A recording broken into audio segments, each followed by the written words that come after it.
Grab your beverages and turn up your interweb. Solving the world's problems 12 ounces at a time. It's Dudes and Beer.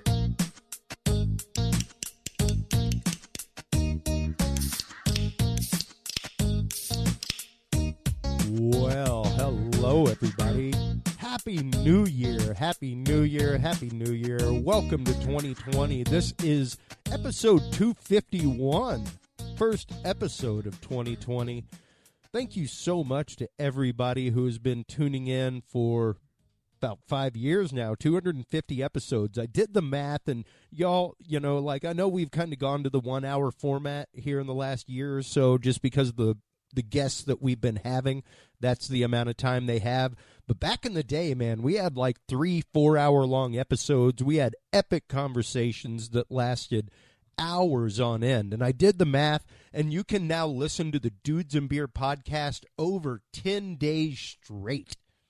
More than 10 days of programming for Dudes and Beer, folks. If you go to dudesandbeer.com, all kinds of stuff there. Everything from our original conversations, which were just people sitting around the table having these conversations, to where we've evolved to now, which is having these conversations with professionals in the field, having these conversations with people that do this for a living, people like Dr. John Hall, people like John Bown, investigative reporter, people like Mike Turber with 5x5 News coming on, people like our guest this evening, Susan Price, Gold Star mother, American Army veteran. She is also an investigative journalist herself with America Out Loud, and she's also the mother of Marine Gunnery Sergeant Aaron Kenefick. And that name may ring a bell to some of you in this. I guess the only way to put it nowadays is community of concern.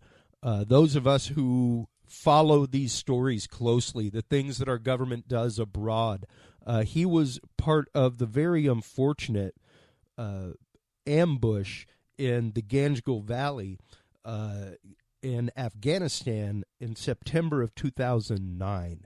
And we're foregoing John Bound's normal report this week. He has had the time off with his family for the new year. But even so, we have tons of audio clips today regarding this stuff.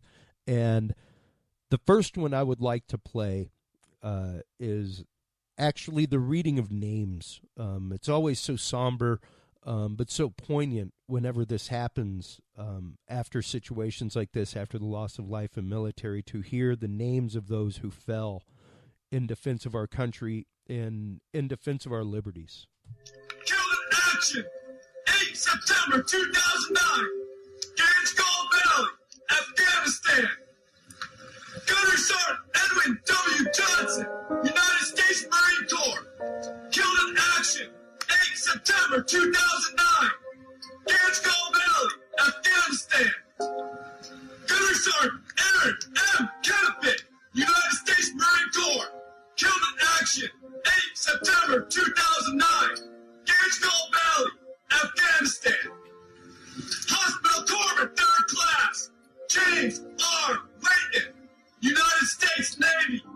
Killed in action, 8 September 2009, Ganjgal Valley, Afghanistan. And that audio was posted by Soldier Dakota Meyer, who was actively in that ambush with Gunnery Sergeant Kenefick. Pardon me, folks. Like I said, I get a little choked up whenever I hear that stuff. What we're going to hear right now is actually a clip from Swenson, who was there. He was awarded the Medal of Honor through the efforts of people like Susan Rice, who started the effort to say, hey, everybody, these people died. They went through this horrible situation. They deserve the Medal of Honor for what they've done, and they deserve recognition for what they've gone through. And here is the clip from him on 60 Minutes recounting his experience in the Ganjgal Valley. What kind of person would risk his life to save another? This kind. Former Army Captain William Swenson received the Medal of Honor today for extraordinary courage in a firefight with the Taliban in Afghanistan. David Martin has the story and the pictures. This is Captain Will Swenson in the opening hours of the battle for which he would receive the Medal of Honor. We had an enemy that was within hand grenade range. 30 yards. Approximately. And you're taking direct fire? We are taking direct fire. Sergeant Kenneth Westbrook was badly wounded, and a medevac helicopter had come to pick him up. He had broken bones. A bullet had gone into his chest. He was bleeding profusely. Swenson and one of the crew helped Westbrook to the helicopter.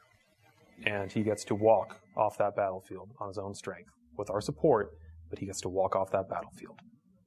Why is that so important? Here is an opportunity for the Westbrook family to see their soldier walking off that battlefield, regardless of the severity of his wounds.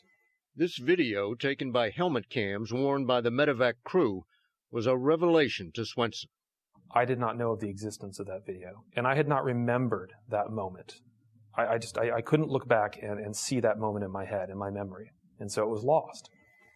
But now it's found, including the moment when Swenson gave the man he'd been fighting side by side with for almost a year a kiss. You know, we had a moment, we looked at each other. He almost had a smile on his face. Did you ever see him again? I never saw him again. 1 month later, he passed away at Walter Reed. Swenson turned back to the battle and to the search for 4 missing Marines. By the time he and Marine Corporal Dakota Meyer, who already has received the Medal of Honor, got to them, they were all dead. Dakota, myself, and a contingent of Afghans moved into the trench, and we began the horrible task of bringing those Marines off the battlefield. When it was over and all the wounded evacuated, Swenson delivered a scathing sworn statement about the lack of artillery and air support that day, despite his repeated calls for help. When I'm being second-guessed by somebody that's sitting in an air-conditioned operations center, why the hell am I even out there in the first place? Were you bitter? I definitely had some choice commentary. Was I bitter? I was angry. He quit the Army, thinking his angry words had ruined his career. Those choice comments sometimes chase you down. But Swenson missed being a soldier. So now the first Army officer since Vietnam to receive the Medal of Honor is asked to come back on active duty. David Martin, CBS News. And that's what people decide to do, folks, is regardless to give themselves for the sake of our country, to give their families for the sake of our country. Joining us this evening, Army veteran Susan Price, Gold Star mother, investigative journalist with America Out Loud, and mother of slain soldier Aaron M. Kenefick. How are you today, Susan? Hi, Chris. Thank you for having me. Absolutely. Thank you so much for taking the time to come on and talk about this most stirring event in the very, very recent history of our country. I mean, most of us know it's come out now here actually in the last few weeks that everything that we went to Afghanistan for was predicated on a lie. Exactly. We should have never been in Afghanistan. We should have been nowhere near Afghanistan. Maybe we should have been using Afghanistan as like a through road. But we definitely shouldn't have been stopping there and doing what we were doing. And beginning with, you know, I mean, I remember whenever the war in Afghanistan first started, there were CNN clips of Geraldo Rivera out with soldiers, like American soldiers that were guarding Afghan poppy fields, stuff like that. And that began the, like, what the heck is going on over there? And it's been pervasive since. Pervasive. Everything that has gone on in Afghanistan, especially this raid in the Ganjgal Valley, the ambush that happened. Let's start getting into a little bit of your son's history.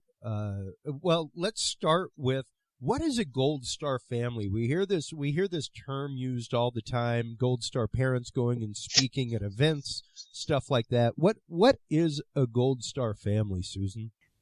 Well, a Gold Star mother, father, sister, brother we're a set of the community. We're the less than 1% of Americans that have a family member that served in all forces of the United States. We're in uniform.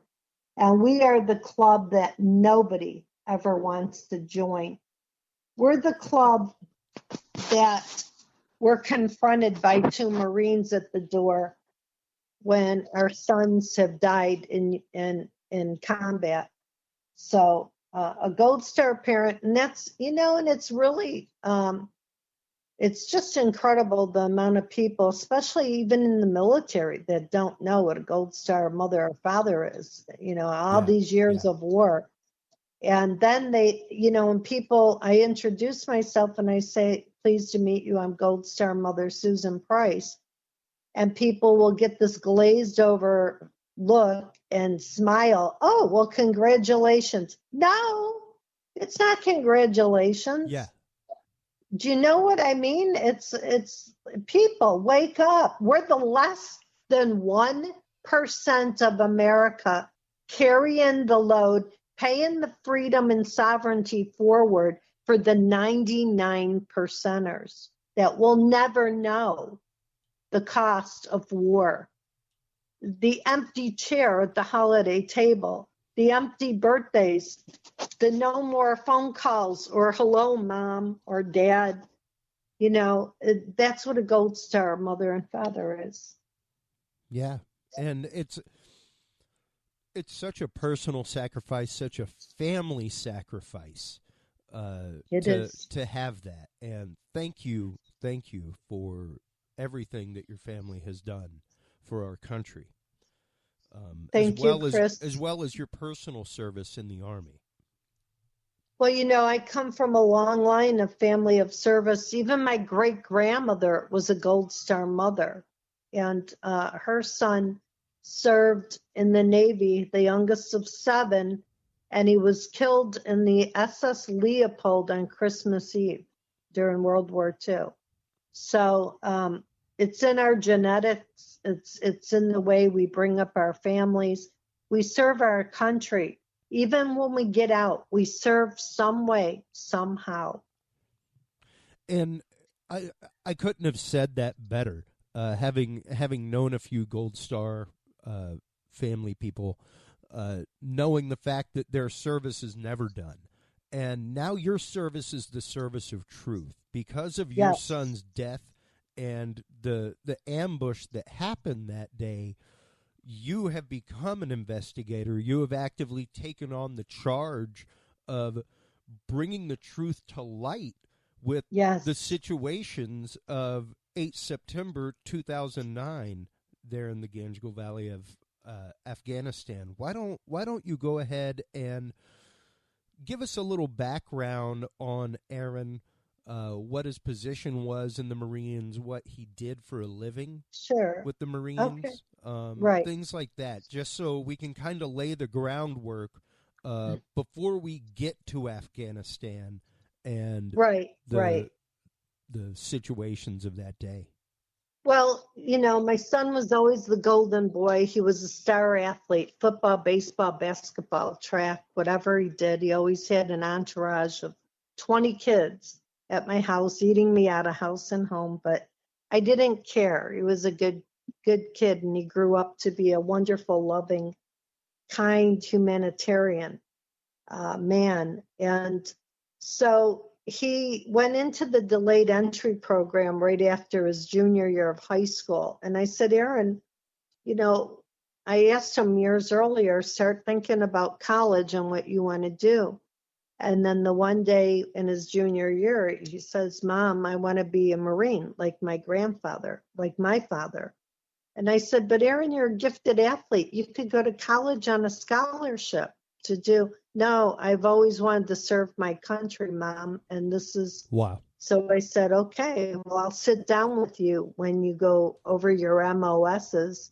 And so, all the recruiters came over to my house, and, they've never had a mother sit down at the table with them. And I said, well, now you have, because I want to make sure that my son is serving in the right department where he needs to be, doing what his gift is. So, he went into admin, which I thought he wanted to be a pilot, but he was a tiny bit colorblind with the browns and the greens, so he couldn't do that. He was very intelligent. He scored very high. And so admin, and with that, they used the admin for his SCI high security clearance, which took a little over 2 years to acquire. And then with that, he was always at the top of his class. They sent him to jump school in Georgia, where, let me backtrack a minute. While he was waiting on his security clearance, he was living and working at Quantico. And, big things happen in Quantico, Virginia. Yeah. So he was the driver for the commandant of the Marine Corps at that time. So he was already being prepped for big things because of his tests and how he was, his appearance, and just he was the whole package. Not just as a mother of a Marine, but he truly was. And I've heard it from everybody. But so anyhow, he gets his security clearance, and this is the early it was like the year 2000. And so he took honor grad at Army Jump School. He was the honor grad. So with that, after he had all his credentials, they sent him over to Stuttgart, Germany, where he lived and did embassy work and was part of the Special Operations Reconnaissance Team. And for people that don't know, when you are stationed in Stuttgart, Germany, there's certain regions of the world where if there's problems, you're dispatched first. His was Africa and the entire Ivory Coast. So he actually was in on the mission, and I could tell you now, but Operation Shining Express, which was, they had some problems there with the Civil War with the Liberians. And we almost lost him then. He had 2 bullets flying over his head when they were on the rescue mission at that time. Oh, wow. So then shortly after that, before he left Germany, he calls me one day and he says, Mama, I'm going to be stationed in Tampa, Florida, U.S. CENTCOM. And I said, wow, Aaron. That's a big deal because there's not a lot of Marines. It's an Air Force base. But, they had all their different branches there. And they said, well, he says to me, I'm going to be the enlisted aide for a general in strategic plans and policies.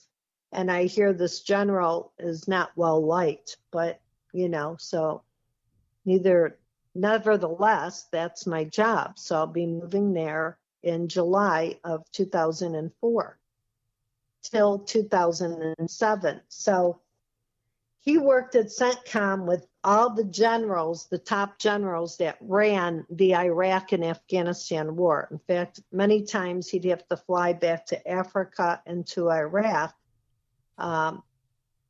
where he had, business to take care of, and then fly back to CENTCOM. So he spent about a year and a half working for the general that was in charge of strategic plans and policies. Then he transferred over to J2, intelligence, and worked with the director of intelligence there. And like I said, he'd fly back and forth to Qatar and then back home. So then after his duty station was finished in the States here in 2007, August 1st, he flew to 3rd Marine Assault Battalion in Okinawa, Japan. And he was to live there for 3 years. And he didn't make it that long. He was there 2 years, then deployed to Afghanistan. Now, the team that went there before him, Embedded Training Team 2-7, they went over there in 9 months did their duty, never had a problem.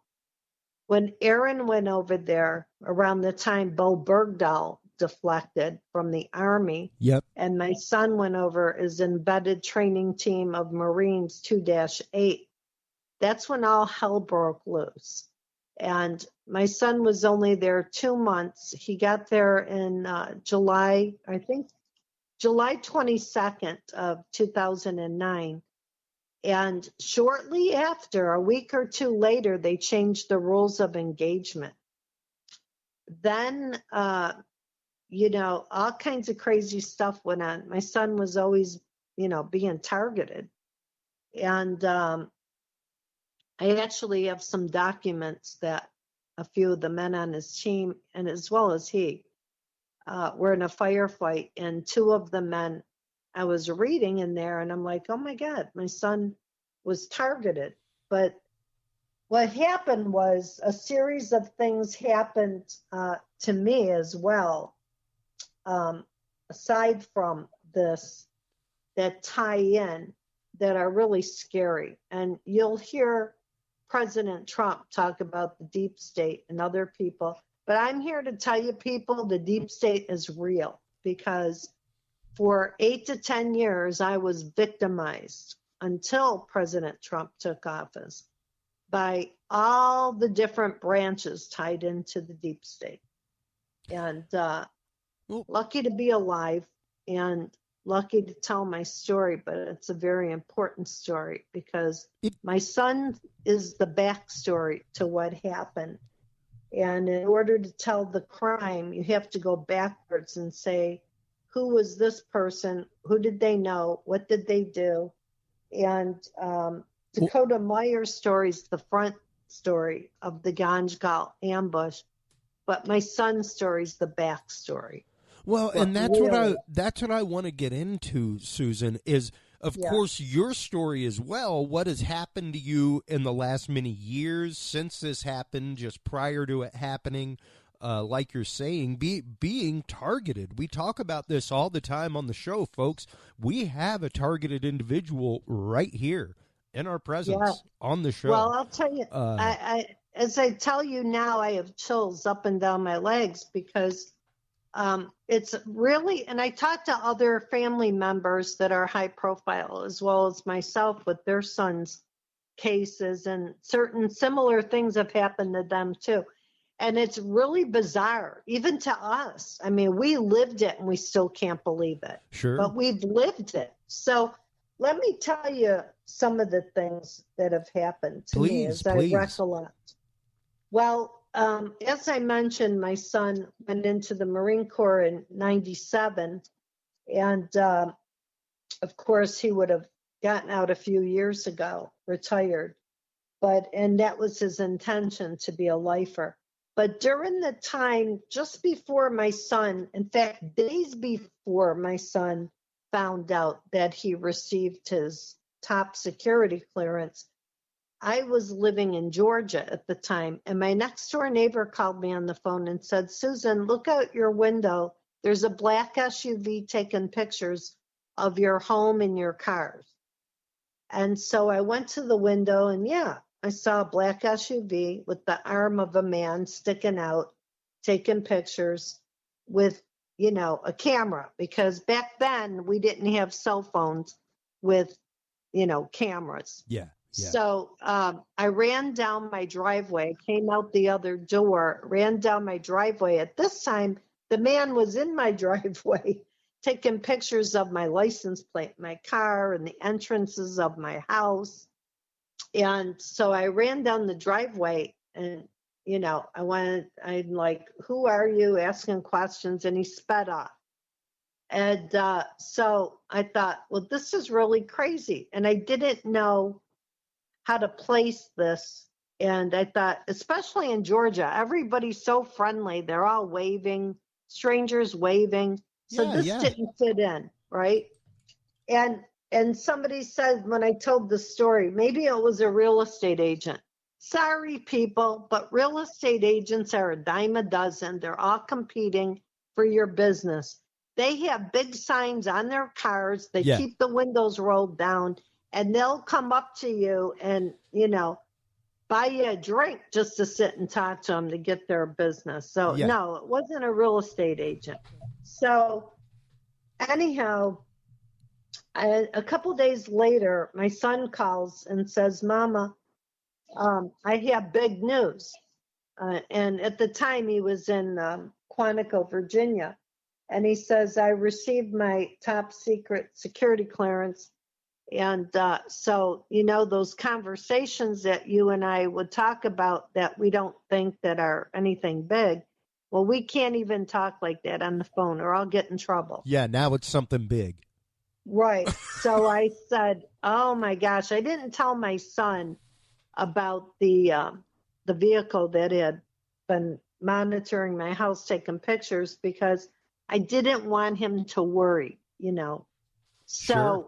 But after I got off the phone with him, I said, oh, my gosh, I bet you this is tied into that, right? So I'm the insurance policy. That's the way I took it. So anyhow, my son, a couple of years later, after he went on his missions and he comes back to the States, he was living and working in Tampa, Florida.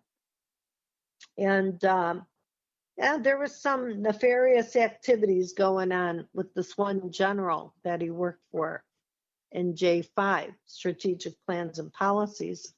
And he told me a couple things, and he didn't like what was going on, so he transferred from J5 to J2.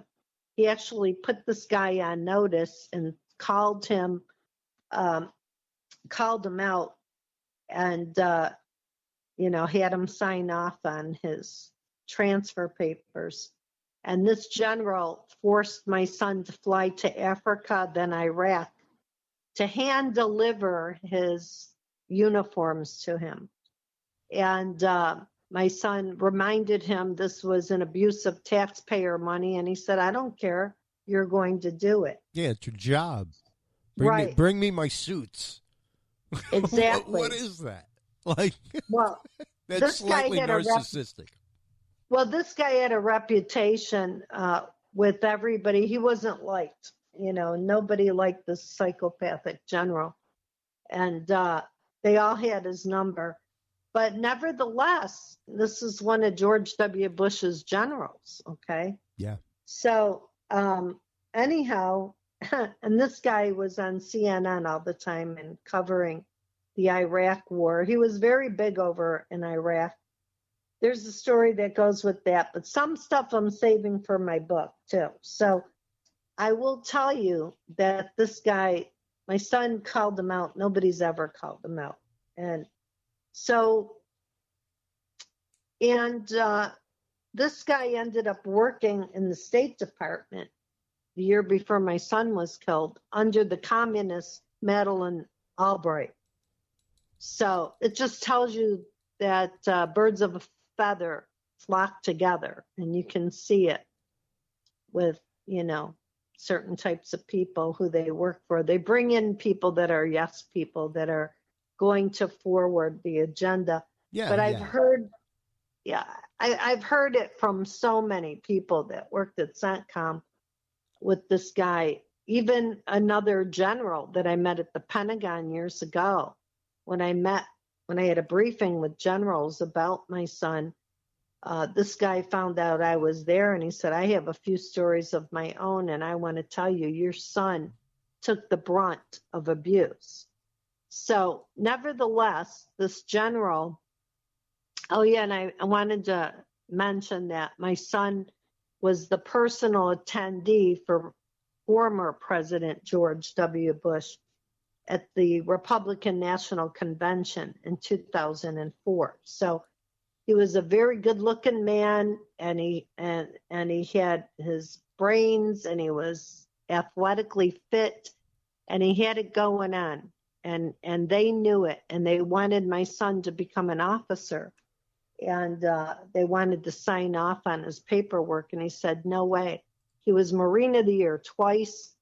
I was at his Busch Garden, Tampa, Florida ceremony when General Abizaid came up to me and others, and they said, we want Aaron to go to officer school.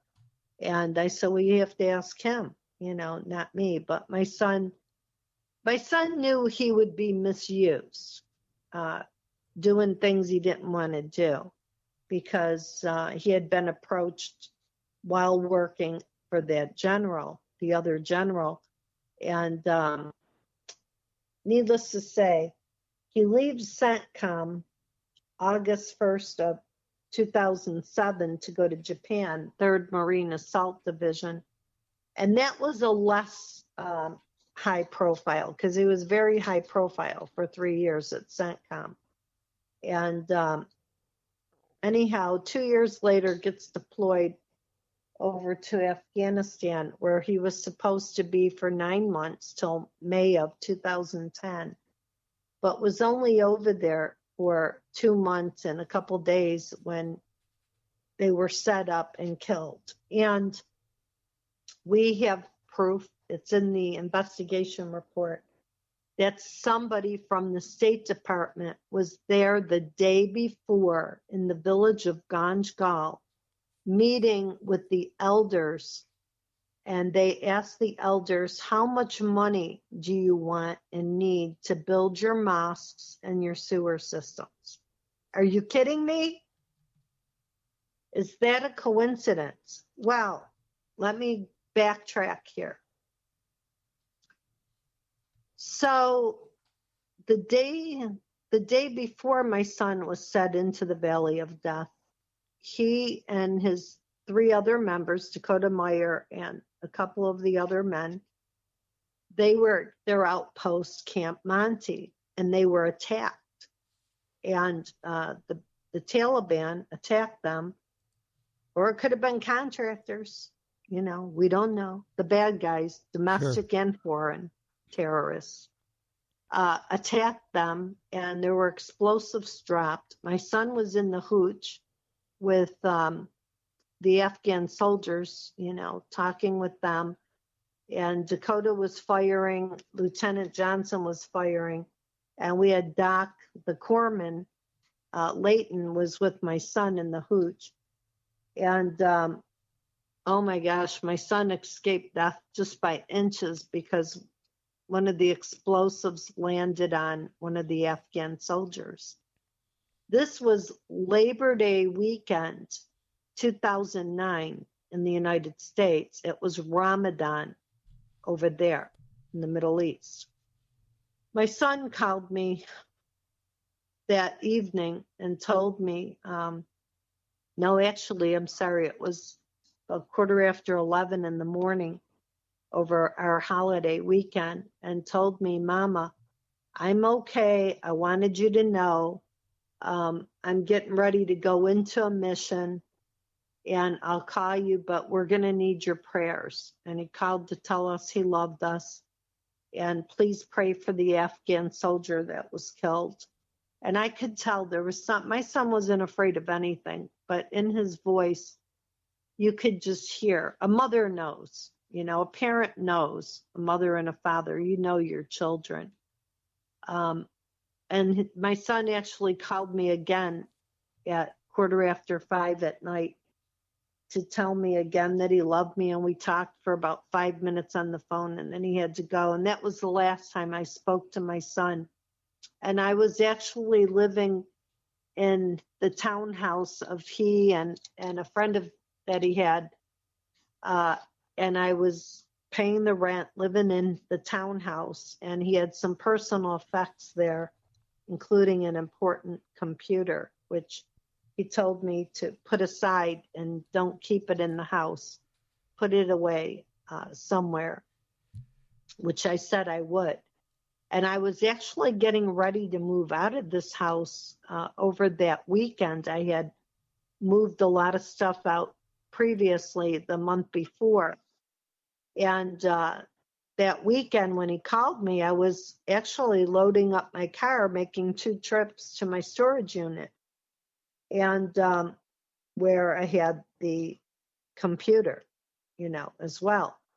So the second time after I came back from the storage unit, and I had dinner, and I got home. It was about 6:45 at night on Memorial Day, that Monday. I noticed that I'm in my driveway, and I used the clicker on my car to open up the garage. And I'm a security buff, so I lock all doors, windows, even if I go to the grocery store for 15 minutes. It's just in my nature to lock everything up. And when I opened the garage door to see that my door from the garage to the house was ajar, I knew something was up. So I left my vehicle in the driveway, and I apprehensively walked around the door, and I could see that a crowbar was used to get into the house because it had the indentations. I come from a family of builders and contractors, so I know what tools are and things around the house, and drywall and crowbars and tools are no surprise to me. And so I was afraid I was going to get the heck out of Dodge. So I got back in my vehicle, and I pulled the garage door, clicked it shut, and we had the drop box was on the front door because the house was going to be sold, and so nobody could have broken in. There were no windows on the garage. It was a townhome attached to other homes. So whoever got into the garage had to do so with the universal clicker, garage door opener. Sure. That's the only way they could have gotten in. So I knew I was being followed and something weird was up.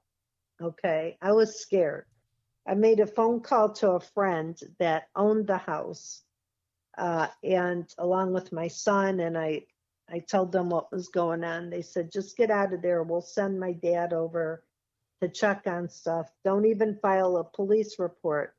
You don't want to leave forwarding addresses. So I got out of there, and I knew I had to come back the next day because I had put the trash out, because the next day was Tuesday after a holiday and the trash men were coming. And I had moved all my stuff out. And I went there at 11:30 in the morning and put the pails up by the garage, and I took off outside the garage.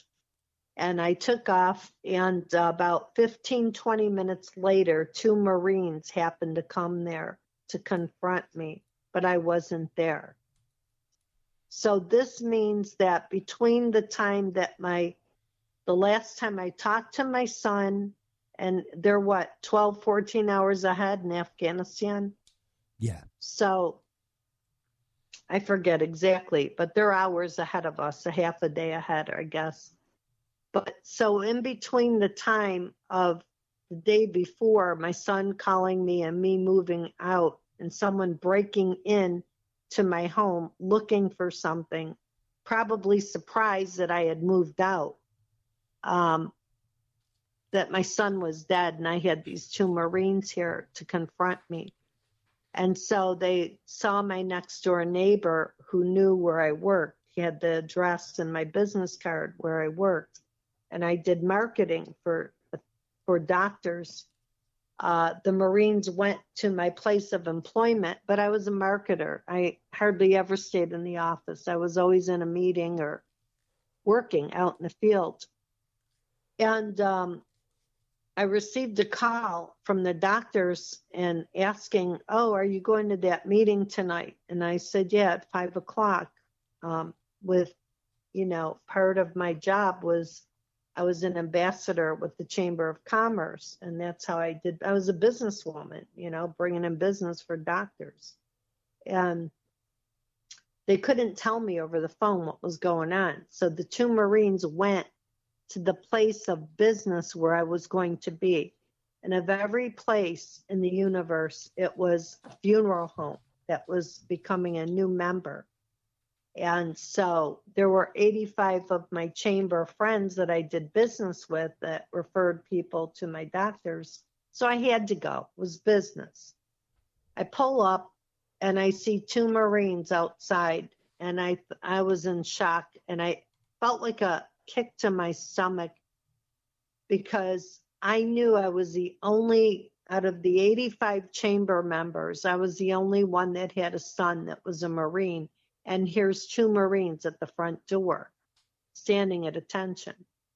So at that same moment, I received a call from my doctor friend, and she said, pull in the parking lot. I will be there in a minute. I put my business off tonight so I could attend this event too. But really, she was there to console me. And the 2 of my friends were there, each get on each side of me as I get out of my car, and had me by the arm, and I knew what was getting ready to go down. And I'll tell you, around the corner walks the 2 Marines, and they looked at me and called my name, and I screamed, no! And my voice echoed down the street. And the sound that came out of me was like that of a wounded animal. I couldn't believe all these 12 years of my son's service that he tried to prepare me for. Mama, if it happens, you'll know I'm with God. You can never get over it. Never. Yeah. But the crazy thing is, I knew that it wasn't just war alone. I know it wasn't just self-defense. I felt it. I felt something bad. I was angered inside because I come from a family of service. I'm a veteran.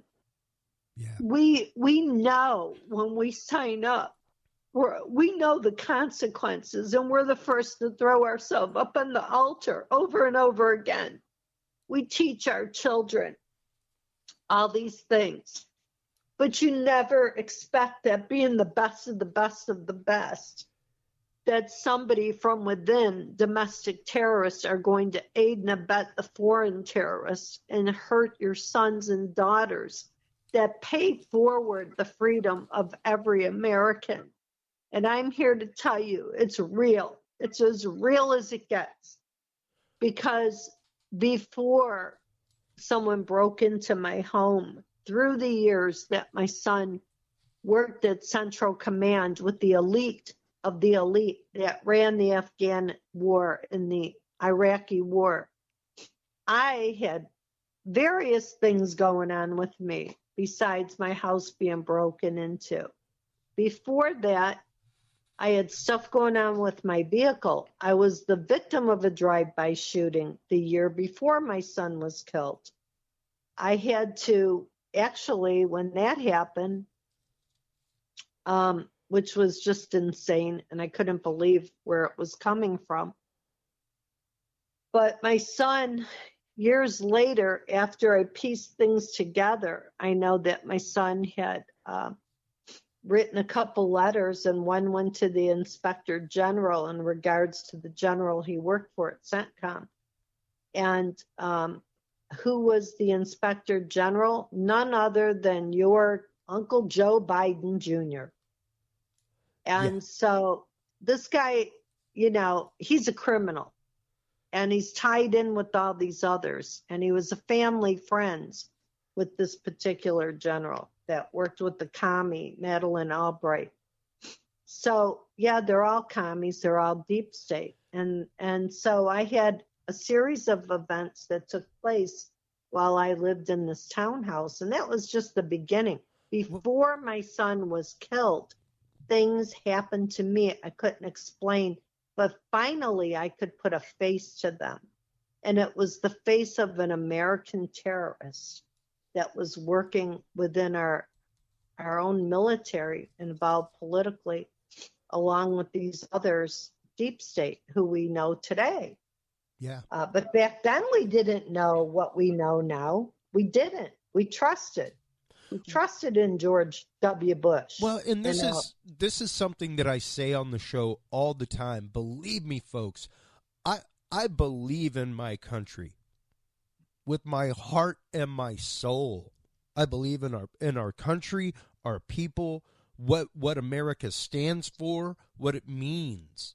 But there are nefarious actors within. There are people that are in these positions of power that do these things. And I was going to ask you, Susan, do you think, especially being tied to people like Michael Hastings, as your son was, investigative reporter who was getting ready to put out this huge report on General Petraeus and mysteriously died in a car explosion while driving pretty slowly down the road. Right. And well, do you think that your son giving you this computer, do you think he was possibly trying to go whistleblower? Yeah, I do. And looking back, I mean, how do we know then?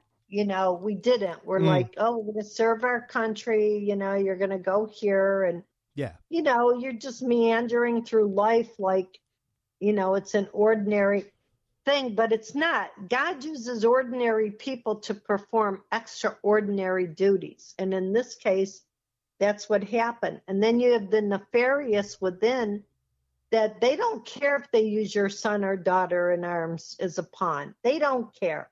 They're from an agenda that they're generational ring knockers and lobbyists, and it is their duty. They are the 1% too, but they're the less than 1% of what's wrong with the world of globalists and crime and the haters, and they're the traffickers, the sex and children traffickers, arms and gun runners.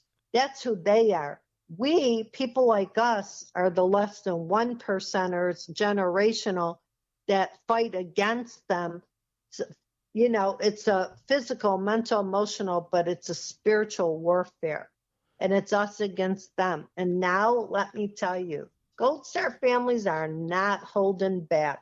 We're ready. Bring it on, because we're coming for you. We know who you are. We're calling you out. That's number one when you go to work. Call the enemy out by name. And that's what we're doing. And we're not taking it anymore because our legacy, look at, before President Trump took office, number 44 had us hanging on the fringe of the cliff. And then old Hillary thought she was going to come and kick us over the edge. That didn't happen. And through my son's death, I've seen it all. It's like the Lord brought me there to see what was going on. I've solved a couple crimes, actually, through this in my investigations. And I've seen a lot of stuff. My reportings have been on Judge Janine's show and others. I haven't, but my work has made it out into the ethers. The links that you sent me in preparation for this show were vast and many. Like I told you yesterday in personal message, I was like, I would love to talk with you today. I need a day to ingest all of this.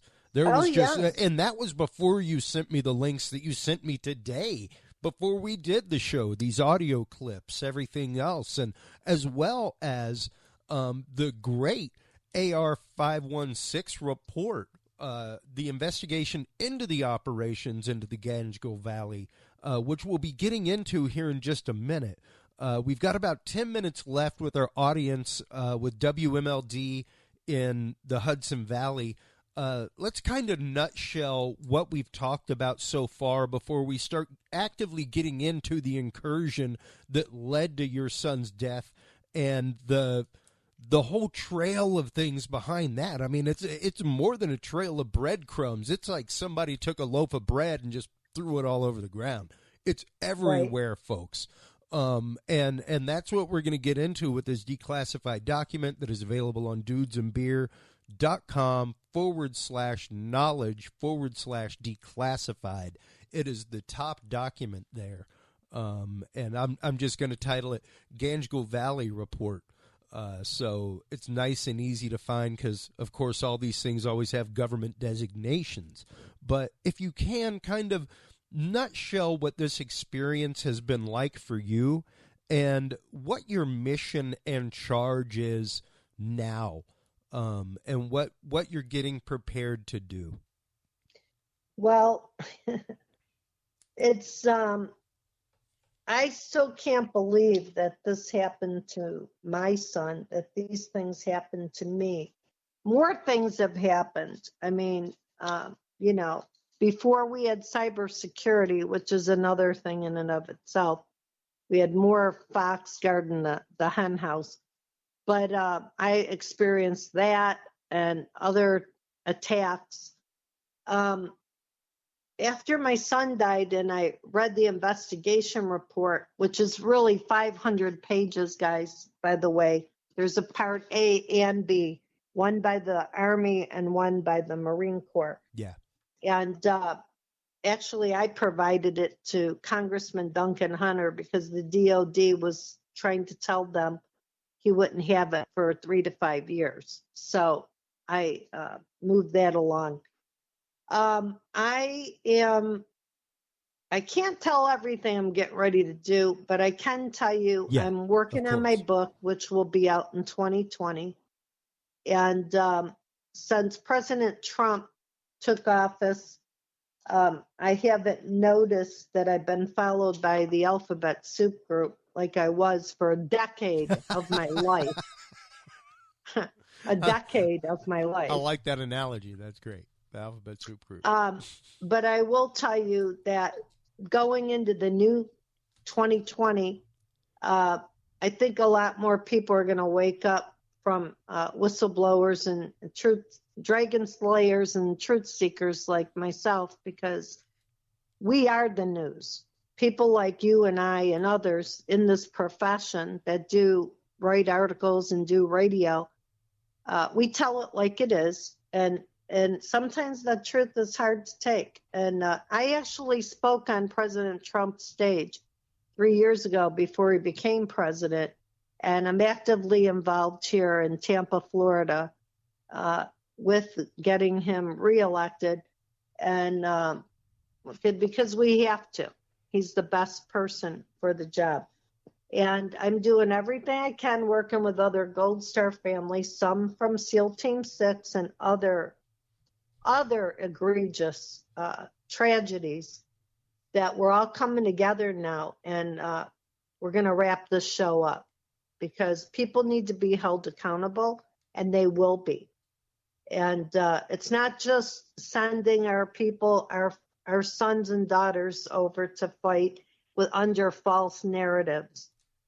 This is the domestic terrorists trying to take the best of the best, get them out of the country so that they could perform their coups on us, on the American people. And it's not going to happen anymore, because we're done. We're done with that. So I'm involved with a lot of those things, and my mind never shuts off, and I just keep rolling. And it's a lot of work to be done before we really do have peace. And one day I hope that I can not think about this stuff anymore, the way that it's taken over my life for 10 years. Well, it's like I told you before the show, like I've said so many times with our guest, Mike Turber, once you've learned to literally see it happening in front of your face, once this has been decoded and the mask has been taken off, you see it all the time. Oh, everywhere. You cannot unsee it. And, much like you're saying, I can't sit still. I can't sit still and just let that happen and not at least try to wake the people around me up to it. We're messengers. Whether you choose to accept the message or not doesn't mean I'm going to stop telling people the message. That one doesn't have anything to do with the other. Chris, I have to tell you, when I received, a few months after my son died, and I received the 15-6, the 500 pages, and a lot of them were redacted. Yeah. And I read that my son called for help for nearly 2 hours for air and artillery support. Yeah. That the officers in charge of the Tactical Operation Command, the air-conditioned TOC, had turned down the radio frequency so they couldn't hear Marines calling for air and artillery support. Are you kidding me? Yeah. These are domestic terrorists. These men, 2 of them had reprimands put into their files only 6 months later to have them taken out again, out of their files. They were promoted, and they're living on big pensions as officer ring knockers that got away with the blood of 4 Marines on their hands, and God knows how many others, these yes men, got away with crimes. These are the perpetrators that we need to go after and hold accountable. Yeah. And, this is just the most egregious tragedies. And when we heard the families of the fallen heard that these papers came out and we started to read them, we cried. Actually, it was a cry of relief as well as grief, because I cry every day, and I do. My soul, I carry the heaviness, the deepest sorrow deep within. Just Absolutely. And my heart cries out to all of the families that were involved with this right here just to give our closing audience here a little teaser and why they need to go to the website and hear the rest of this episode. The very final section of the first page of this declassified document, section B or part B of section 2, execution during mission execution on 8 September 2009, the actions of key leaders at the battalion level were inadequate and ineffective, contributing directly to the loss of life which ensued. From 0530, first report of contact, until 0810. Actually, the first it's report longer of than that. And that was the first report of a mass casualty event, which meant we have more than one person dead right now. Right. That was and that's 2.5 hours of hardcore firefight, folks. This was no skirmish. The part up above that explains how they were talking about, possible peppering fire, like no fire support participated. The assessment was for light harassing fire upon withdrawal by up to 10 people. So that's what they expected when going in to get this intelligence on a key leader in the Ganjgal Valley. That's what they were going in there for, supposedly. Supposedly, yeah. But and ended up walking into a straight-up ambush. There's no way that 10 people would have enough ammunition with them to maintain a 2.5-hour firefight. And Chris, the day before, someone from the State Department, like I said, was sent in there. And then, is it a coincidence? Let me paint this picture. Is it a coincidence that someone broke into my home? There was a firefight and an explosive fight, killing an Afghan, almost killing my son the day before. They didn't take them out. So then someone from headquarters at Camp Joyce called the Camp Monty, my son and his Marine team. You have to report at 3:30 in the morning to Camp Joyce. We're getting ready to go to Ganjgal. And, oh, by the way, Ganjgal, the Russians were at war there for 10 years. The mothers are the ones that got their son out of a 10-year war. So this was common knowledge among generals, strategic plans and policies in the making. Yeah. Someone with that knowledge set them up in that horseshoe valley. And then when my son was with his Marines and waiting for almost 2 hours for the planes to arrive, the choppers to pick them up, a call comes in from another ring knocker saying, clear the airfield, leaving my son and his Marines in the horseshoe valley. Yeah. Now, this is treason, sedition. This is tyranny. That's what this is. And we're calling it out. On that concept, real quick, I want to play another quick audio clip from, honestly, one of my heroes over the last decade. We have a clip here from Michael Hastings, The reporter for BuzzFeed, of course, as I mentioned earlier, the one who died in a tragic car explosion. A malfunction of his vehicle caused it to massively explode like there were explosives in it as he calmly drove down the road.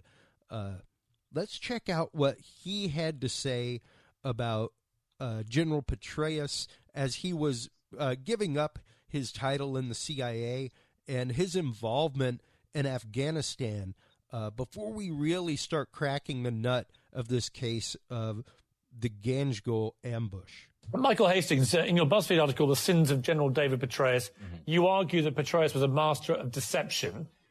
Do you think he should have resigned? I think there's many other reasons Petraeus should have resigned besides who he's sleeping with that's not his wife. But I just want to make a point here that the larger point that I've been making is that essentially the media has played a role in protecting David Petraeus and promoting David Petraeus and mythologizing David Petraeus. And we saw it here tonight. General Kimmett, who was a spokesperson in Baghdad, who was a roommate of Petraeus, who was involved in one of the biggest debacles in recent foreign policy history, is on TV, defending David Petraeus without actually addressing the real problems with David Petraeus' record. And those are the fact that he manipulated the White House into escalating to Afghanistan. He ran a campaign in Iraq that was brutally savage, included arming the worst of the worst, Shiite death squads, Sunni militiamen, and then you go back to the training of the Iraqi army program that also had similar problems. So for me, all the while he's going around the country talking about honor and integrity. So for me, the questions of honor and integrity, I was raising those earlier. A number of other journalists who were actually covering David Petraeus were raising those concerns. You might not get that from someone like Barbara Starr at CNN, who essentially is a spokesperson for the Pentagon in many ways. So I think and that, like I said, is from one of my favorite reporters ever. He was definitely deep stated out, folks. He was getting ready to. He had told his mother, I'm going black. I'm going off the radar. I am about to release a major report that is going to shake the foundations of what we know in this country as far as our military and our military incursions. And next thing you know, he's gone. And so is all of his data.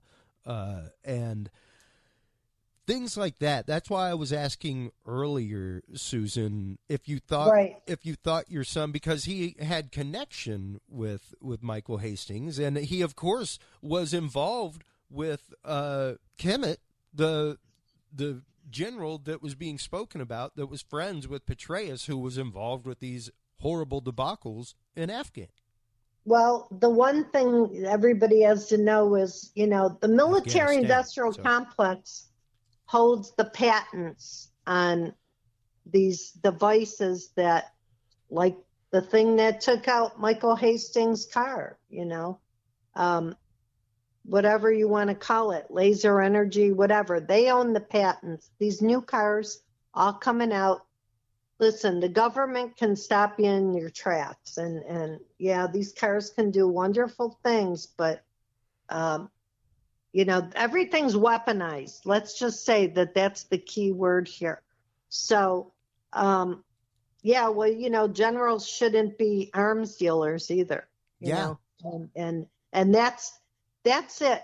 That's the whole thing, is that we have deep state in the military. It's not just political. The military-industrial complex has been running the show since World War II. And it all came from Operation Paperclip. These people had children, and their spawn had people, and they work in the media. They work in the CDC. They're the ones injecting the vaccines. They're killing. It's all population control.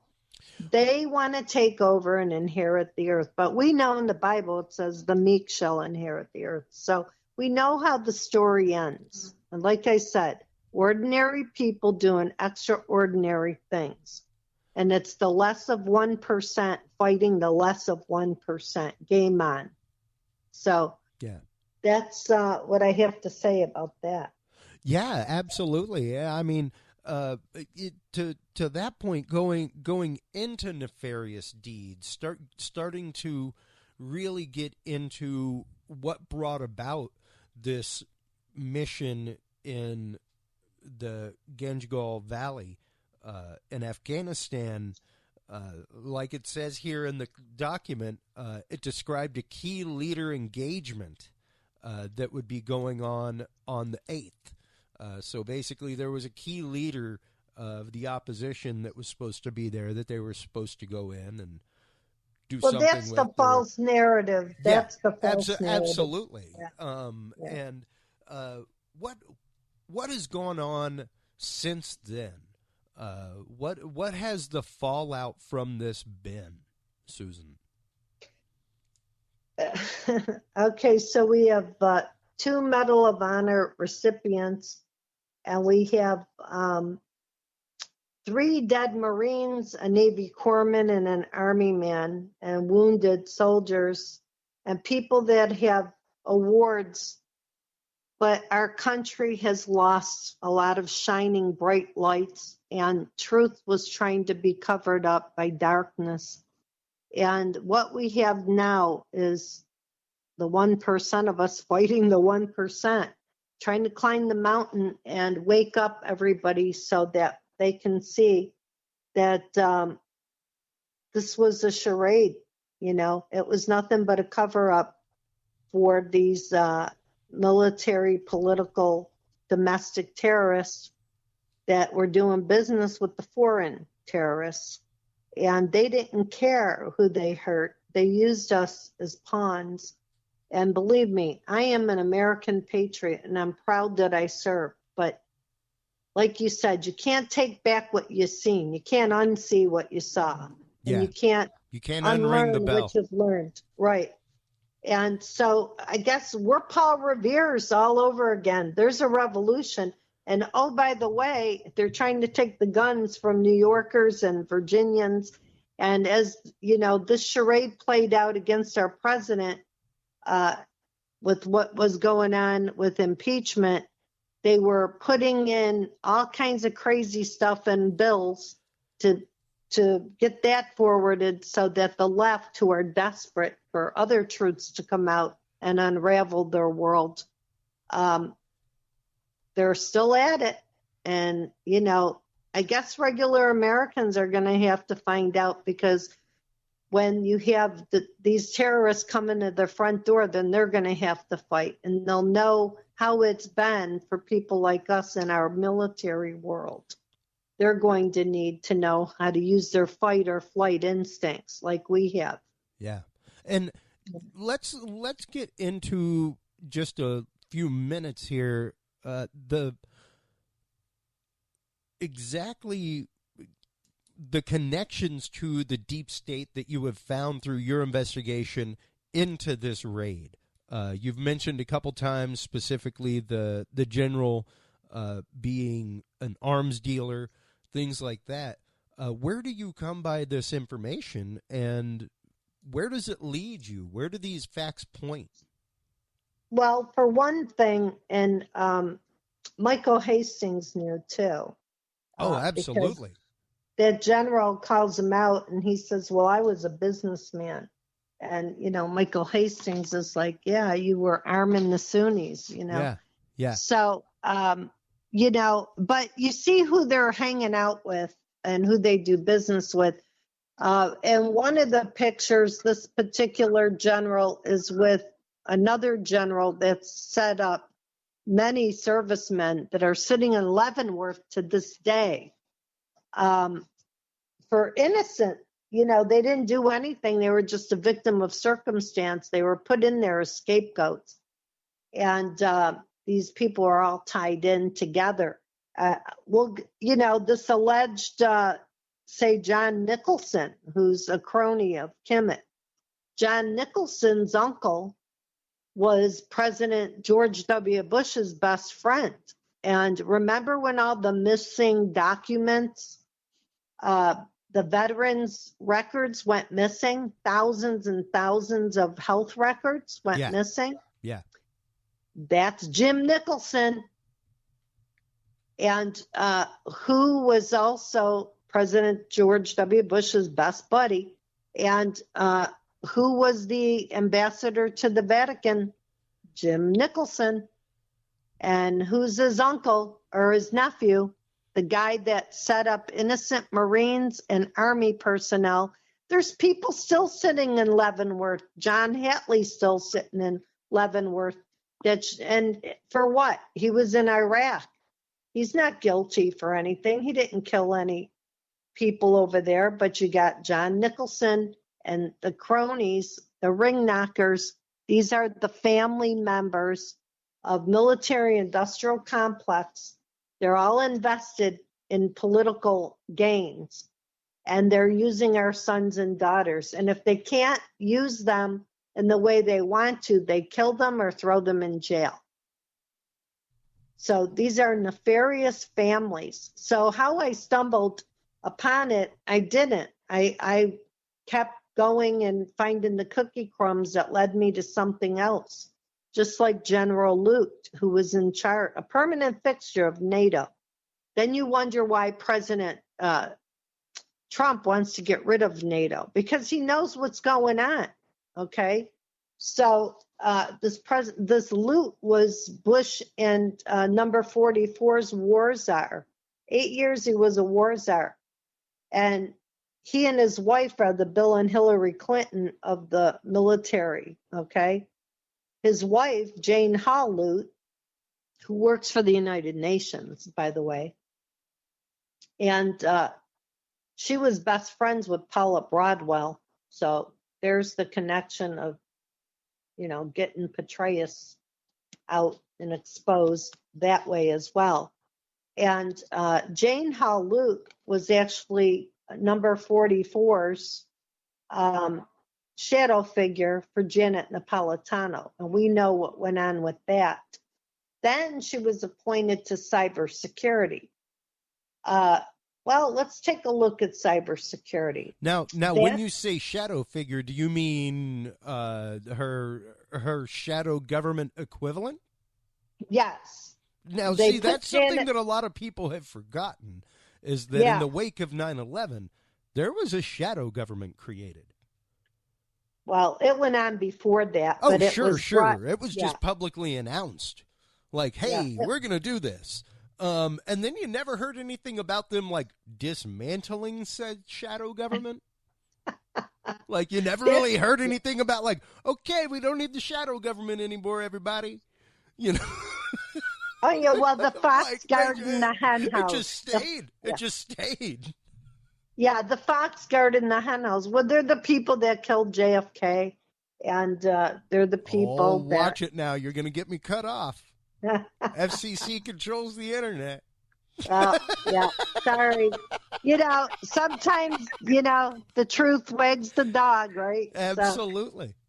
So, yeah, truth seekers, we're not afraid of people anymore. We just, because we're known and people know. It just is. It just is. It just, it is. Yeah. And it's going to be even more. This year is a lot of pronunciation, more documents coming out, more lawsuits.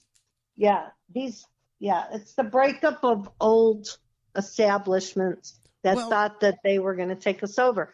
So getting back. Yeah, go ahead. I was just about to say, getting back. Yeah, Janet Napolitano, her real figure, she was just there, but the person that was doing the work was Jane Hall Lute, But let's not forget what took place when they closed down the Walmarts and they instilled in the cameras. And, look, people, we were getting ready for a coup, the Jade Helm.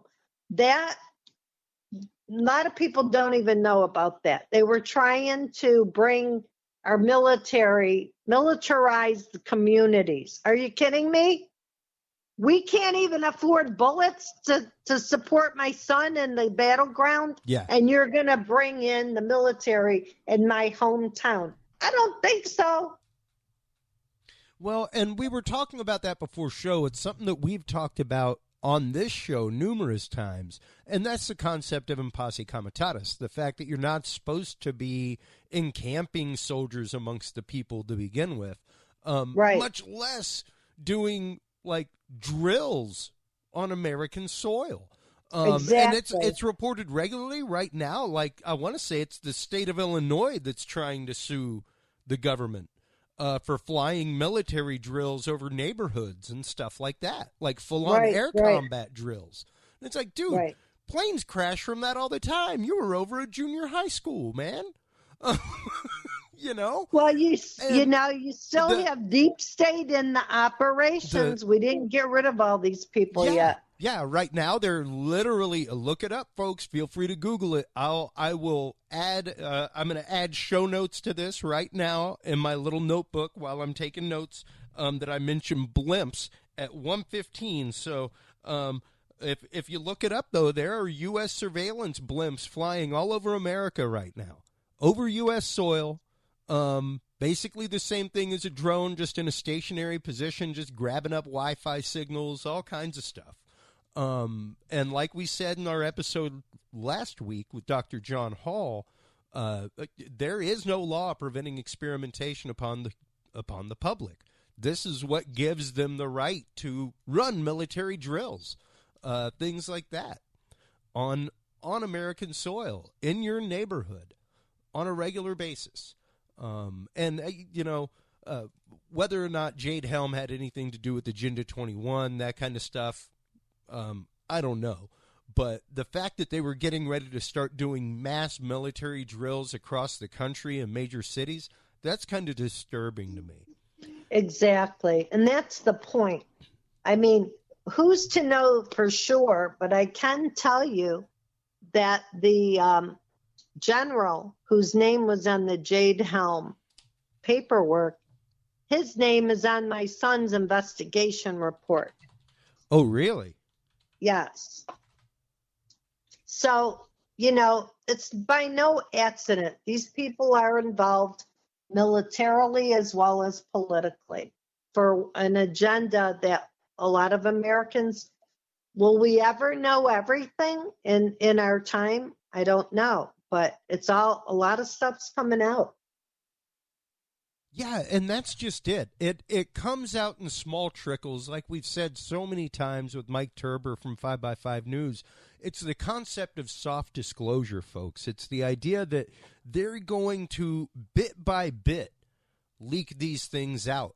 Like I said earlier, if you recall, and you can go find the footage. You just hop on YouTube and look up, U.S. military protects poppy fields, and you'll see the reports exactly where it happened. Like they put it straight out in front of your face while they're there.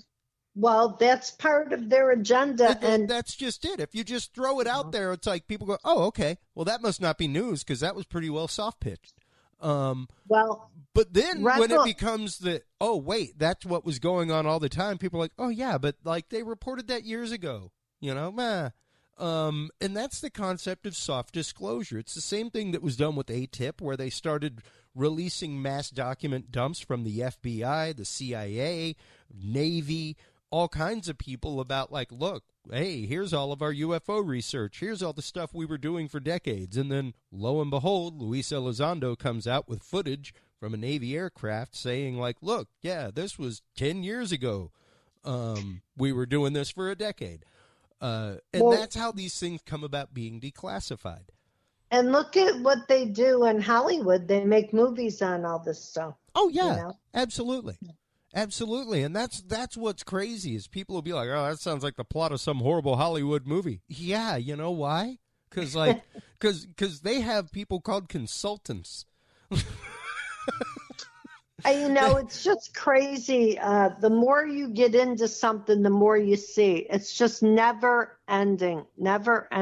And it does quite become the burden of knowledge at some point. It is. It is a burden. And it can be rough. Like I don't watch the news, to be honest with you. Like I'll watch it whenever I'm out, but I consume news hourly. Right, because I know if you're not consuming it hourly, you're catching bits and pieces. You're not catching things. It's called news for a reason, and it moves, folks. You can't just chase a headline. You have to actually read the meat. And exactly, I agree. If you don't know to read 2 or 3 from these people, 2 or 3 from that one, and then 2 or 3 from abroad, and then filter your truth from that, you're going to get caught up in a partisan argument. You're going to get caught up in this machine that they want your mind caught up in. This is why the mission of Dudes and Beer in 2020 is to weaponize your mind. Exactly. They are weaponizing everything against us. We need to weaponize ourselves. We need to weaponize the way in which we view and process information, people. We need to be ready to actively decode this as it comes out to us, because believe me, it's there. There is a huge web of obfuscation going on the regs from all sides. And the only way you're going to get to the undistilled truth is to rifle through it, to go through it, and to form your own opinion. People forget that was the charge of the media whenever we were created back in the days of Edward R. Murrow, stuff like that. It was only to report facts and then let you make up your mind. Yeah, people have to use their own discernment. And I'll tell you, Chris, I never in my wildest dreams ever thought I would have to defend myself from, people within. I mean, I couldn't put together what was going on. It makes you think like you're crazy. And then after some time goes by and you see all the facts that present themselves, it's just so bizarre. It really is. The truth really is stranger than fiction most of the time.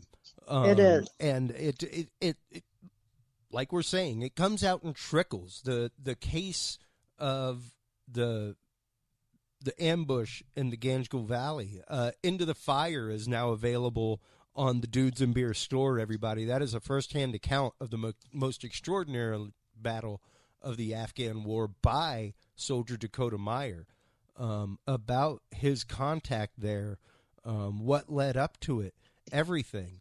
And to know that these soldiers are now coming out and telling their story, that they aren't going to let this go either. Chris, they will not. And like it says in the description, 21-year-old Marine Corporal Dakota Meyer disobeyed orders and attacked to rescue his comrades. Told to stand down. Oh, countless times. Chris, I wanted to mention, out of 100 to 150 supposed Taliban, we suspect there were many contractors in there. How many times do you think my son was shot out of the 100 and 150 so-called enemies? Once? One time, yes. Yeah. It was a hit. Yeah. In the right cheekbone, which severed his spinal cord. Wow. Yeah, that's a pretty precise hit for a random battlefield wound. Yeah, it's not some guy in a robe and slippers climbing a mountaintop. That's, know. That doesn't sound like an insurgent fighting necessarily. No, exactly. And those are brave words, folks.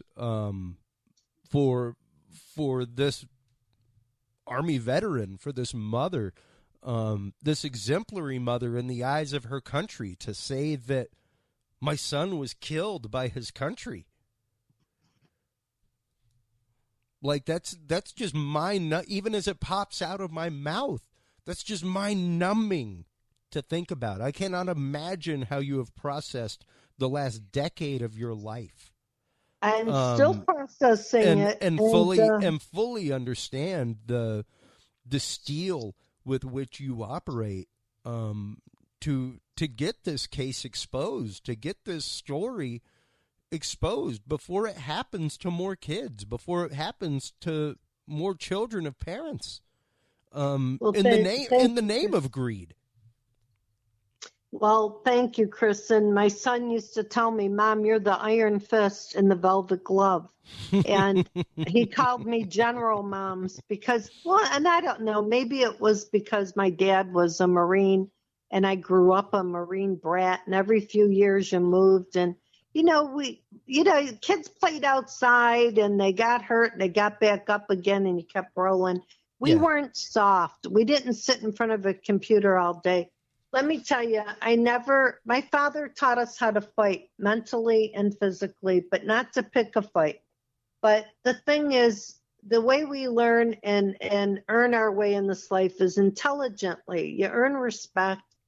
And when you fight intelligently, go in to win. And, you never think that you're going to have to do it at the highest levels of our government, of being.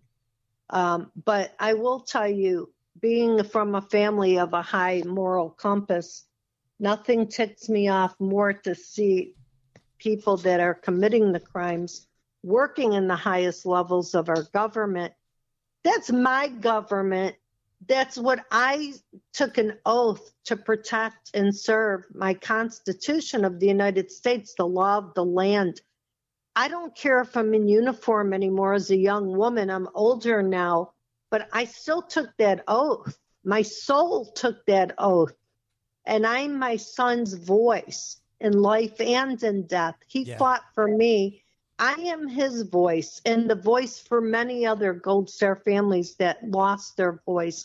We all lost a part of ourselves, that our child, that it doesn't matter if they be 40 years old or 20 years old or however old.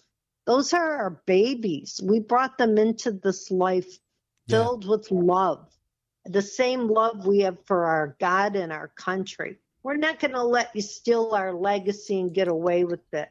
We have grandchildren. We're going to protect them. We're fierce. And we're not going to allow this anymore. And that is absolutely beautifully said, Susan. I wish more citizens, more average people like myself who have never served, but love their country, would remember the fact that, this is your country. This is yours. It's not theirs. Doesn't belong to the politicians. Belongs to you. You have the responsibility. You actively have the power to do something about what is being done. Do it. Contact them. Join the politics of the other side to get them out of office. Do something.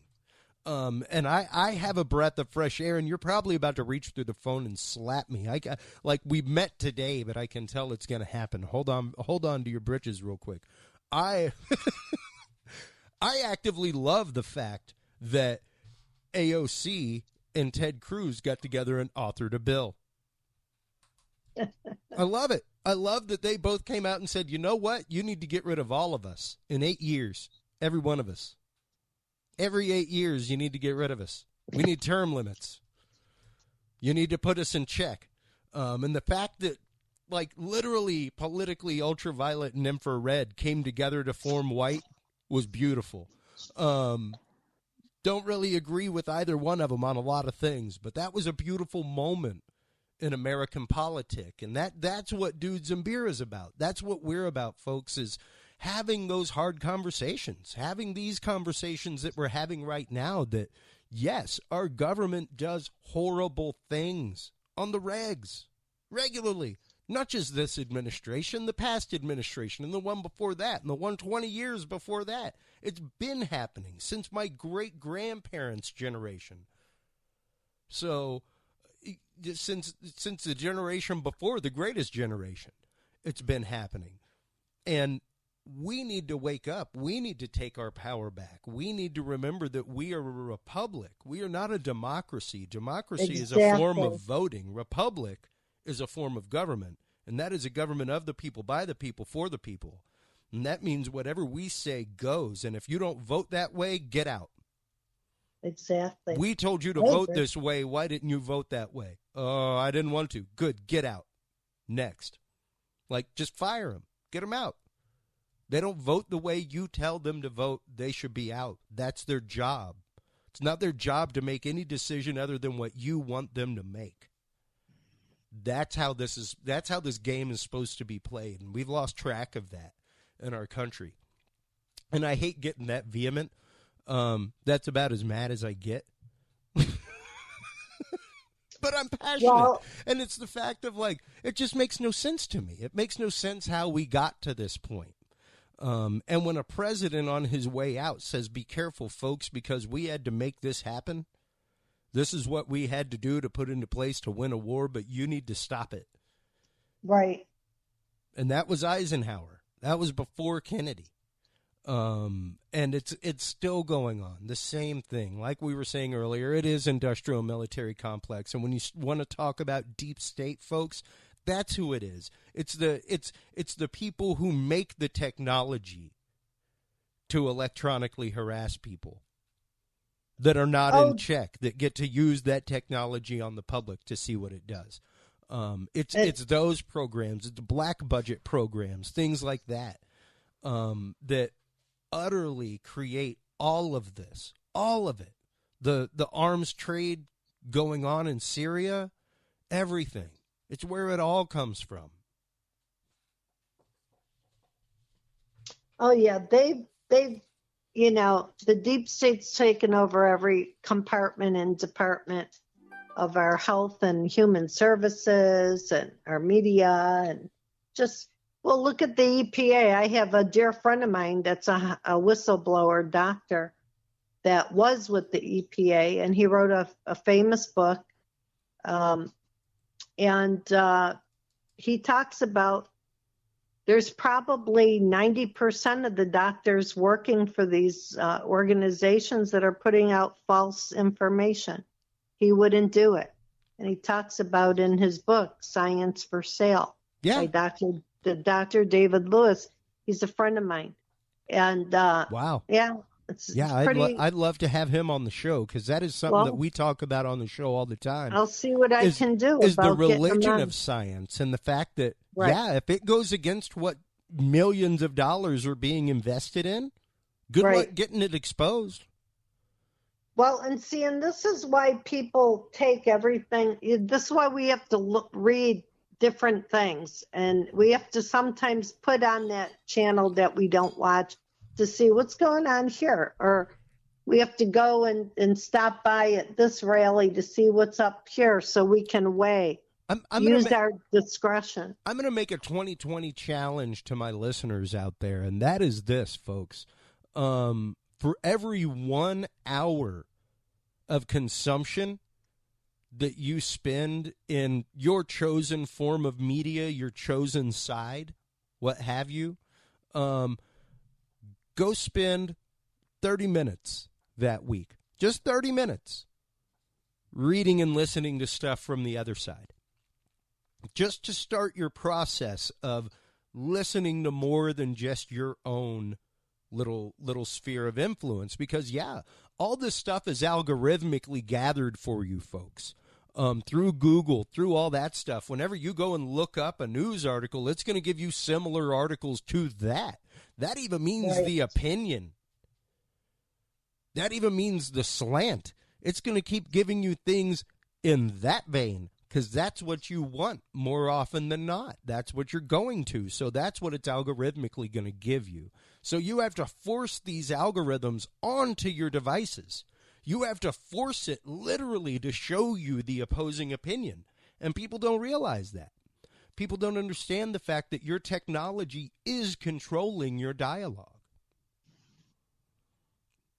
Like 100%. It is filtering what you're being exposed to if you aren't actively looking for the other side. And that's why it's called paid programming. That's right. That's right. And never forget, like we said last week with Dr. John Hall, if that programming is free, you are the program. You are the product that is being sold. You and your opinions, your thoughts, your thought forms, your zeitgeist, everything. And this is what they've come to realize. This is what they've come to realize is truly the golden nugget. This is where they get this intelligence that they act on for ambushes like what happened in the Ganjgal Valley. That's where they get this actionable information, is from things like this. They gather it all. They rake it from other sources of information and pull it together and go, oh, here's something actionable. Or they at least make it to where that information is actionable. And Chris, I wanted to add when my son died, that was September. By January, one of the head generals wanted to come to my home and with 4 of his entourage to explain to me, and he was a great Marine general, but some of the narrative is different from what we know it to be today. So I don't know if it was told to him that way or what. But when I invited him in, and it was a scheduled visit because he had to fly out to Buffalo, New York to meet with my family that evening. But I patted the couch and I said, sit right here, General. I want to look you in the eye while you're talking to me. And, oh yeah, well, that's, I shoot from the hip. And so, the thing is, I sat with my poker face because there's some things I knew a little different from what I was told. And being the mother that reads a lot, all I do is read and write, as you do, because we are the news. And in order to get it out there, you have to check out facts and weigh stuff out and check it out and reread it and rewrite it. But, it's just amazing that when I look and I see lessons learned on the internet, and I'm thinking, that's not what happened. Read Dakota Meyer's book, Into the Fire. He tells an accurate account of what went on that day. That's the front story. My book will be the back story. Because when a crime takes place, we don't go forward, you go backwards. Who was this person? What did they do? Dakota doesn't even know what my son did in his life before that because Aaron was a lot older than Dakota. Dakota doesn't know his intelligence background because you don't talk about those things. Yeah.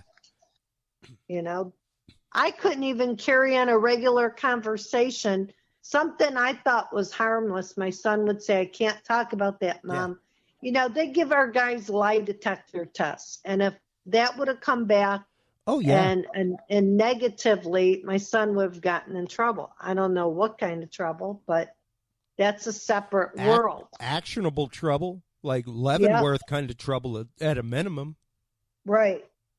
So, what we sometimes as a family perceive or a community thinks is harmless, you don't know. When you're the best of the best and you're in with the big guys, there's a lot of stuff goes on. There's a lot of shadow.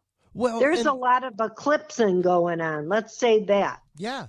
And, like I was telling you pre-show, talking with Mike Turber previously on the show, when families are vetted, when this happens, the chances and likelihood of somebody else in the family picking up the mantle, like you're talking about these deep state families, these families that are involved in the industrial military complex, it's the exact same thing in the intelligence industry. Exactly. It is. And they're picked up, folks, because the family's already been vetted. Right. The reason why he was able to get a top secret clearance is because he comes from a huge military background. His family's already been vetted for most security issues, that kind of stuff. So just by that fact alone, it makes that process so much easier. And yeah, once you're vetted, it's much easier for things to pass on, for somebody to come in behind you that enters into the same field and they go, oh, hey, But Chris, let me say, I had no idea when I was just a mother. Now I'm the mother. But when I was just a mother before my son was killed, why he was putting people on notice unbeknownst to me. And I would come home from work one day and get showered, put my sweatpants on, and think I'm going to just sit and watch a documentary or a program. for an hour before I went to bed. And I see these two, a sight on my wall. And I'm like, what is going on here? PSYOPs 101, these deep state have used on families like myself. It's unbelievable. And, I'm like trying to figure out, and I'm like, I know what that is. I don't know if they were trying to scare me or if it was the real deal, but I wasn't going to stick around to find out because I lived in a state of fight or flight for a decade of my life. And so I got down on all fours and I clicked the TV off, grabbed my purse, my keys, and my cell phone. I was out the door and into my car. And I kept a to-go bag for about 8 out of the 10 years in my vehicle. Yeah. That's a sad way to live. It's a sad way to live when you... I've got a go bag. Yeah, well...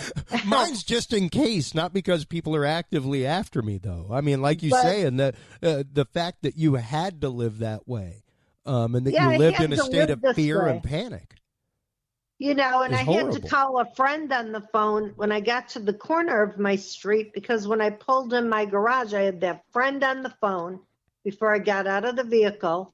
I watched as I put the garage door down that nobody was coming underneath. I mean, it's not that you're paranoid. It's just that there are too many close calls with people following you. And I didn't even get into the Black Hawk helicopters. I've had so many things happen that it's like, wow, it's just so hard to imagine that this one day I had to live with a friend of mine who was a doctor and put my stuff in storage because too much stuff went on and they were worried about me. So one day I'm over having my car serviced at the dealer, and the neighbors on the street witnessed 3 Black Hawk. They said Black Hawk.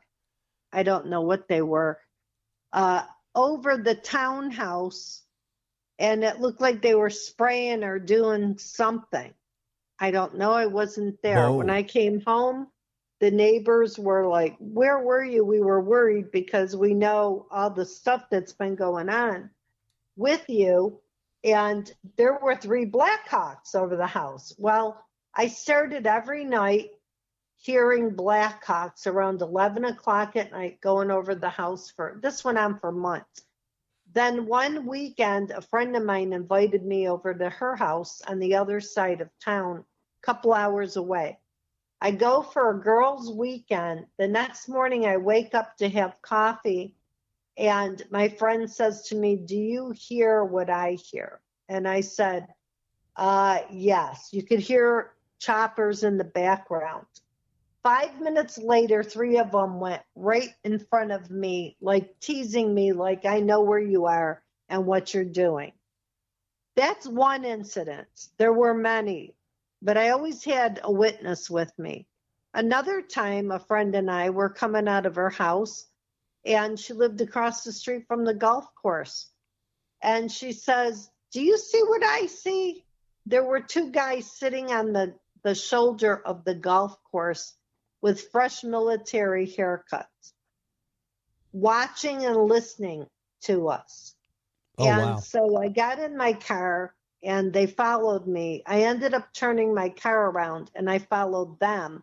They hauled butt down the street and I sped up, got their license plate number, called it in to a cop friend of mine. And he said, what the heck is the DOD doing chasing you? I said, they've been following me for years. Then I bought a new car years ago, and I actually got rid of it a couple of years after I had it, because every time I'd get into the car, the Pentagon went right across it. The Pentagon. So and that's that's bizarre. Yeah. Now, of course, aside from the atrocity of the loss of your son and the other soldiers in the ambush in the Ganjgal Valley, what has been the hardest part of all of this journey for you? Is not being able to talk to my son, hear his voice, hear him call me mama. To have him be a part of our family's life. My son was my best friend. I mean, he called me 5 times a week, even when he lived here. And he roomed with a buddy or two. He would call me and invite me to his parties and get-togethers and cookouts. And, when you don't have your child in your life anymore, and he was my protector. He was always worried about me. And not to hear his voice and see him. And, we just miss him, That's the hardest part of the journey, is not having the presence of my son. The second hardest thing is knowing that my son died in the Horseshoe Valley of Ganjgal, where it was awareness by the biggest generals that was the Pakistan border and of the Taliban, that was a place where you could get into, but you weren't allowed to get out of unless the people allowed you out of there. And knowing my son was denied air and artillery support. And then when the chopper was there, the ray of light to come and take them out, the kibosh was put on he and his Marine brothers, and they were slain by the abuse and weaponization of these military political elitists that have gotten away with criminality since the inception of our country. And they've only gained in power through the sophisticated technology and rules of engagement and their own rules and abuse of our Constitution. And they don't live by the laws of the Constitution. They defy it. They bastardize it. That's the hardest part, is knowing my son was left for dead that day. That this was planned, that the State Department was involved. And we grieve heavy in my family and all our Gold Star families, not mine alone. I'm not here to take any of this grief away from any Gold Star family. The things that our sons and daughters have seen. And that's not even mentioning what they've seen, but what they've smelled, what they've heard, what they've felt. When Dakota Meyer brought the bodies back and got them ready so that they'd be shipped out. When you read the book and you read at the end, my son and Dakota and his little team of 4, they had a dog named Annie. Annie was their pet. And because Dakota Meyer defied the orders of the domestic terrorists within, he was punished for that. And they shot Annie in the head. When he walked out of the hooch and took care of our sons and put everything together, he heard the shot and he heard his dog yelp. And they killed his dog and they threw Annie in the burn pit. You can't take back what you've seen and heard. And there's just too much pain. We need to get this out there. We need accountability and justice. We will find peace. My family and I will have some measure of peace. But they can never bring my son back. Yeah. Yeah. And that's the worst part of it, is that as of right now, there is no justice. There is none. It ran a crime spree, the last administrations. Yeah. For the last, let's say, Bush, Clinton, Bush, Obama. Yeah. It didn't matter if you had Democrat or Republican. Nope. It ran a crime spree. Yeah. And you know what? That's it. This is the last curtain call for that. Yeah. And I'm sorry, I just have such a deep grief. Absolutely. No, there is no need whatsoever to apologize ever for letting emotion be known. It's been 10 years, and let me tell you guys, it gets worse each year. It's just, well, it's hard because there's no justice, know? It's hard because the atrocity continues. It's hard because these mechanisms that were put into place that put your son into the Ganjgal Valley are continuing. Right, exactly. They've gone unanswered. Sure, there have been a few reporters, a few people like Michael Hastings who were trying to do the right thing, and we see what happens to them. There were a few people, even in this time frame, that we can call hero people like Edward Snowden, who let it be known what was happening. And look at what has happened to them. Their country has turned their back on them for being a whistleblower, for doing the right thing. And that's why I say just the circumstances laid out that you put down earlier, the fact that your son had been working in intelligence, the fact that your son brought a computer to you and said, hold on to this, that your house was broken into the same day as the ambush happened, and that you were finding out about your son's death hours after your house was broken into. Right, exactly.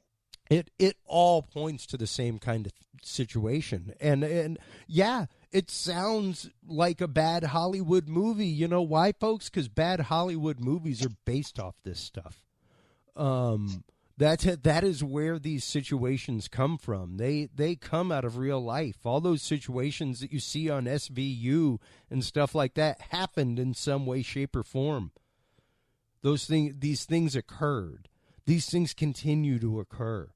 And I laud you not only for your courage to show your emotion and your deep-seated emotion for this situation, Susan, but for your strength and your fight, your continued soldiering effort despite service, to expose this, to get it out to people, to let people know this actively happens.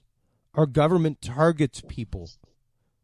Our government does this stuff, and they do it while we sleep. They do it under the guise of security. They do it under the guise of protection. And really, it's nothing more than a corporatocracy, a bunch of people that, like this good general, like Chris Stevens in Benghazi, straight up selling misery and trading on the good name of these soldiers. Yeah, it's overwhelming because you just never, ever think it's going to happen to you. And it does. Yeah. It hits the less than 1% who serve in uniform. And I can tell you, my son was worried. He didn't want my nephew going in. My nephew is just getting out of the Air Force after 8 years. But he sees the compartmentalized politics, very much so. Yeah. And, he's actually going to be a state trooper when he gets out. Good and gets home any day now. But again, see, serving our country in another way and through, That's just it. It's like being a teacher. That desire to do something never changes. It never goes away. It only morphs into something different. Mine morphed into this show. It morphed into Talking Sound, my podcast about the AV industry, things like that. That's where my voice as a teacher has gone. I share these things because I have been exposed to these truths through my research and through major media, folks. It's just that if you're not scouring news on the hour, you're going to miss it. You're going to miss it. And it's out there. It's out there. That's why I share it on the Dudes and Beer group. That's why I share it in this show. That's why we have guests like Susan Price on. And we'll continue to have guests like Susan Price, Mike Turber, John Bound, Dr. John Hall, people who are ringing the bell of truth and trying to shed a little bit of light in this darkness, and to weaponize our minds, to really hone that weapon that is our mind, so that it can be used for the right ends and not misused by the dialogue. Because if we don't use it, they'll gladly use it against us. Oh, yeah, they're finding new ways to do that. All the time. So thank you so much for taking the time to come on to share your harrowing story, as well as the beautiful story of your son and his service. Thank you, Chris. Thank you for his service and for your service as well. Tell everybody where they can go to find your work with America Out Loud, your work as a journalist, and your investigative work into the Ganjgal ambush.